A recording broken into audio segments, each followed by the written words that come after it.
volta com o Estúdio 360. Quase 8 mil casos de acidentes por animais peçonhentos, causados por animais peçonhentos, foram notificados em 2023 aqui no estado. Um aumento de quase 7% em relação ao ano anterior. Lembrando que animais peçonhentos são aqueles que produzem veneno e têm presas, ferrões, espinhos. Caso de escorpiões, aranhas, serpentes, abelhas, lagartas, mariposas. Os dias quentes frequentes aqui no estado favorecem o surgimento desses animais. Para saber como agir em casos de acidente envolvendo esses animais peçonhentos, está aqui comigo no estúdio o médico do Centro de Informação e Assistência Toxicológica, o CEATOX, Nixon Souza Sessi. Seja muito bem-vindo. Eu que agradeço. Da última vez que o senhor esteve aqui, a gente falou muito a respeito de escorpião. Foi isso, não é? Foi isso mesmo. Só que daí agora, no intervalo, o senhor estava falando que é um momento que a gente tem que prestar atenção em serpentes. Por quê? Cobra, é isso? Isso, exatamente. Então, o que acontece? O campeão de acidentes no Espírito Santo são os acidentes por escorpiões. Mas Sim. A gente não pode esquecer que também a gente tem um quantitativo ainda muito importante, né, substancial de acidentes por serpentes peçonhentas. Então, lembrando que existem serpentes peçonhentas e aquelas que não têm peçonhas, como você mesmo explicou agora para os nossos telespectadores. E as nossas serpentes peçonhentas, a serpente mais comum no Espírito Santo é a jararaca. E a jararaca é muito venenosa, não? É muito venenosa, né? Conhecida também como preguiçosa, né? Existe o jararaca do rabo branco. Por que preguiçosa? É porque ela é mais lenta, né? Então as serpentes, elas têm um hábito, como foi apresentado ali agora, né? Elas fazem movimentos mais lentos, elas ficam geralmente quietinhas no canto dela, né? Mas são animais agressivos, né? A gente tem que lembrar disso. Por isso que, às vezes, quando tem uma serpente, você identifica uma serpente, você não deve fazer nenhum movimento brusco. Porque se for uma serpente peçonhenta, que ela tem a fossita loreal, são órgãos de percepção de calor, por isso que esses animais só se alimentam de presas de sangue quente. Então, animais mortos, elas não vão atacar. Por isso que elas pegam um rato, por exemplo? Por isso que pegam um rato, por exemplo. Então, se a gente está passando numa trilha, né, e identifica uma serpente, o ideal é que você faça movimentos mais lentos e se afaste lentamente do animal para não perceber. Porque se você faz movimento brusco, por defesa, ela vai te atacar. O senhor estava falando que acidentes envolvendo serpentes, cobras, nesse período, eles são mais comuns por conta do período do café, é isso, da colheita? Isso. Nós temos acidentes por animais peçonhentos no Espírito Santo, por escorpiões, serpentes, abelhas, do ano todo. Só que tem períodos mais propícios, né? Então, os períodos quentes e chuvosos, a gente tem maior chance desses acidentes, mas a gente tem uma questão muito importante que a gente deve lembrar no estado, que é a colheita das culturas. E agora a gente começa a colheita do café.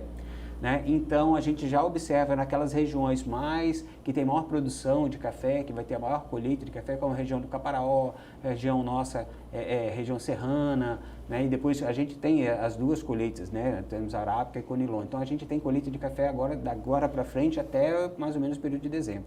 Quando o senhor esteve aqui, aumentando. Quando o senhor esteve aqui da última vez e a gente falou sobre escorpião, a gente alertou para o seguinte: olha, não tente pegar o escorpião porque ele pode causar outros ferimentos e não é necessário, não ajuda. Agora, no caso de serpente, no caso das cobras, a gente tem aquela divisão entre aquelas que são venenosas ou não. E não sei aí nesse caso como se faz para você identificar se a cobra ela é venenosa, se não é. Nesse caso, é necessário capturar a cobra? O que a pessoa faz a partir do momento que é picada? Então, o que acontece? A gente tem que lembrar, vai ser a mesma linha que a gente trabalhou para os escorpiões. A gente não deve colocar nenhuma pessoa a mais em risco, né, de um acidente nós termos aí 2, 3 acidentes, né, no caso de cobra. Então, pela própria manifestação do veneno do animal peçonhento, clinicamente a gente consegue identificar se ele foi envenenado pela serpente, que tipo de serpente que é. Então, a cada serpente, a serpente bótopis, que é a nossa jararaca, que é quase 100% do que tem no Espírito Santo, ela tem um padrão de causar edema e sangramento. Então, pelo tipo de ferimento, vocês conseguem identificar? Exatamente. As manifestações do veneno no corpo do indivíduo. Desde o local da picada até manifestações mais distantes do local. Então, se ele foi picado na mão, ele começa a sangrar o nariz, tem um sangramento na gengiva. Isso é característico do acidente por jararaca. Quem pode fazer isso também é a surucucu, mas é uma serpente muito comum na região amazônica. Nós não temos acidente do Espírito Santo há muitos anos, né? Cascavel não é comum no nosso estado. né? É mais comum para quem está na divisa com a Bahia, divisa de Minas, que pode acontecer um caso ou outro, né? A nossa grande campeã de acidentes do Espírito Santo ainda vai ser a Jararaca. A gente apresentou o senhor como representante do Ciatox aqui, só que tem muita gente que não sabe qual é o trabalho que vocês prestam. Seria muito bom o senhor explicar, porque ele é muito útil, inclusive, para quem está no interior. Como é que funciona esse contato com o Ciatox e qual é o serviço que ele presta? Muito bem lembrado. Então, o Ciatox é o Centro de Informação e Assistência Toxicológica do Espírito Santo, é um dos 35 centros do Brasil, né? Ele funciona através de ligações telefônicas. Então, você acessa pelo 0800 283 9904, funciona 24 horas por dia, 7 dias da semana. Você pode ligar se você estiver em busca de informações, até mesmo se não tiver nenhum acidente, mas em busca de informações, desde envenenamentos por serpentes, por escorpiões, qualquer animal peçonhento ou na suspeita, e também por intoxicações. Então, intoxicação por produtos de limpeza, por medicamentos, ou uma suspeita que tomou um medicamento, fez alguma reação que você não sabe se é do medicamento ou não, você pode tirar essa dúvida no Ciatox.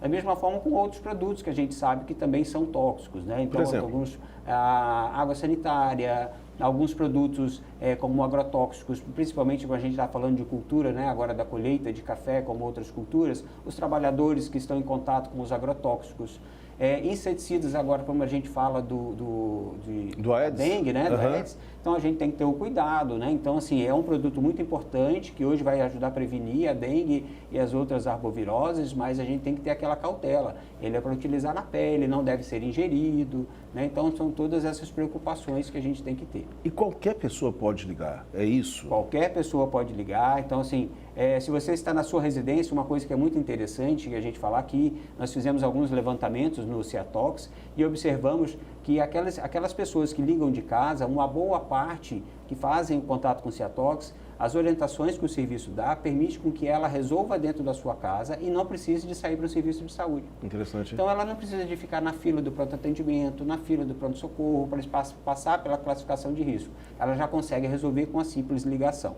Se for extremamente necessário, o Ciatox também te orienta para onde você vai. Quando a gente falou de animais peçonhentos, que serviço que vai ter soro, que tipo de soro. Então, o Ciatox também consegue oferecer esse tipo de informação. Vamos repetir, então, o número do telefone para que as pessoas possam anotar, ter o telefone à disposição para uma eventualidade entrar em contato com vocês. Claro, isso é muito importante, Cacá, a pessoa ter anotado na porta da geladeira, ter anotado no celular, já deixar gravado no celular, né? Então, que é o 0800 283 9904. 0800 283 9904. Pode ligar, é 24 horas por dia, é plantão. Nós temos lá médicos, enfermeiros, farmacêuticos, né? É um serviço que acabou de completar essa semana 32 anos.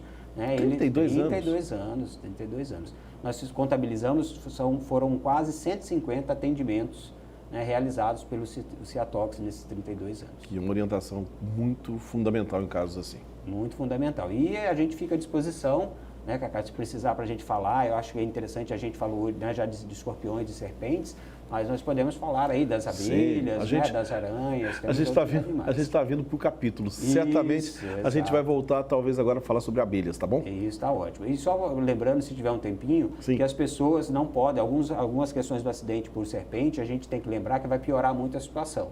Então, assim, fazer o garrote, o torniquete, aquelas histórias todas. O famoso torniquete não deve se fazer, que piora muito o prognóstico. Sugar, o local da picada também não é indicado. Fazer as perfurações que a população imaginava antigamente, que você perfurasse em torno do local da picada, que o veneno sairia pelos aqueles ferimentos, e não vai sair. Né? E também muito menos colocar contaminantes. Às vezes alguém fala que é para colocar o pó de café, colocar açúcar, que vai resolver. Pelo contrário, a gente tem aí o risco de complicar com infecções, que a própria boca da cobra tem bactérias, que não são bactérias da nossa pele, que já aumenta o risco de infecção. Sim. Você imagina se a gente começa a colocar outros contaminantes. Café, manteiga, essas coisas todas. De forma alguma. Então, a gente sempre orienta a manter o repouso. Então, o membro que foi picado vai ficar elevado, lavar com água e sabão e procurar o serviço de saúde. Se naquele deslocamento puder ligar para o Ciatox, já vai ajudar muito. Tá. E aquelas pessoas que tirarem foto da serpente, da cobra, pode encaminhar para o Ciatox naquela ligação. Que também ajuda. Que ajuda a identificar e a pessoa não precisa de se expor. Né? Tá certo. E lembrando, mais uma vez, são serpentes que são animais da nossa fauna, né? E que são animais silvestres, que, se possível, a gente não deve matar. né? Ok. Deve só se deslocar para um ambiente seguro para ela também. Muito obrigado, Bom, viu? por nada à disposição. No próximo bloco, nós vamos conversar com a cantora russa Ekaterina Besmertnova, que está lançando o seu primeiro álbum solo. Então, um instante só.